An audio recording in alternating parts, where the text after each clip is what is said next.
Dumbo. It was the first day of spring, and all the circus animals had received their babies, except for Mrs. Jumbo. Her baby elephant still hadn't arrived. Later that evening, Mr. Stork landed in the circus train with a very precious bundle. "It's Jumbo Junior's!" the other elephants cried. When the baby spread out his ears, the elephants couldn't believe their eyes. They were the biggest ears the elephants had ever seen. Because of his enormous ears, the other elephants renamed him Dumbo. Mrs. Jumbo ignored the taunts of the other elephants.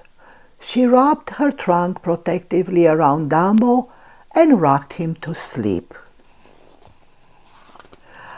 Dumbo joined the circus, but he wasn't very well treated. Sadly, children teased him and grown-ups laughed at him. One day, some naughty children decided to pull on Dumbo's ears. Mrs. Jumbo defended her son by standing on her hind legs and scaring the mean children away. When the circus owners saw this, they feared that Mrs. Jumbo might be dangerous and locked her up in a cage. Dumbo was all alone. The other elephants told him that his big ears were an embarrassment to their species. But Timothy the mouse was convinced that one day Dumbo would be a star. All Dumbo needed was a good circus act, so Timothy concocted a plan. While the ringmaster slept, the mouse snuck into his bedroom and whispered the idea into his ear. The next day, the ringmaster included Dumbo in a circus act. Unfortunately, Dumbo wasn't a very good performer. He tripped over his ears, knocking over the elephant pyramid. The circus tent collapsed. It was a disaster. Dumbo was no longer allowed to perform with the elephants, and he was forced to join the clown troupe instead.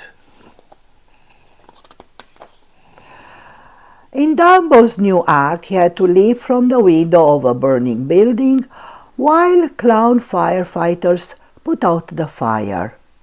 The audience roared with laughter when they saw Dumbo's big ears. Dumbo was terribly sad. His mother was still caged, and he was the outcast of the circus. "Don't worry, Dumbo," whispered Timothy. "One day you will soar above everyone." That evening, Dumbo dreamed that he was a star of a magic circus. In his dream, he bounced high on a trampoline and flew through the air. The next morning, Timothy awoke to find 5 crows staring at him. "What are you doing up here?" asked the crows. He suddenly realized that he and Dumbo were in a tree. "You flew here," the crows told him. Dumbo tried to fly, but he fell into the water. "You can do it!" cried Timothy encouragingly. But no matter how hard Dumbo tried, he couldn't seem to fly again. The crows took pity on Dumbo. "Use this magic feather," suggested one of the crows. "Hold it tight and it will help you fly." Dumbo gripped the magic feather in his trunk and jumped. Instead of falling, Dumbo was flying. He soared like an arrow over the hills and trees with the crows by his side. "We won't tell anyone you can fly," said Timothy. "We will surprise everyone in the show this afternoon."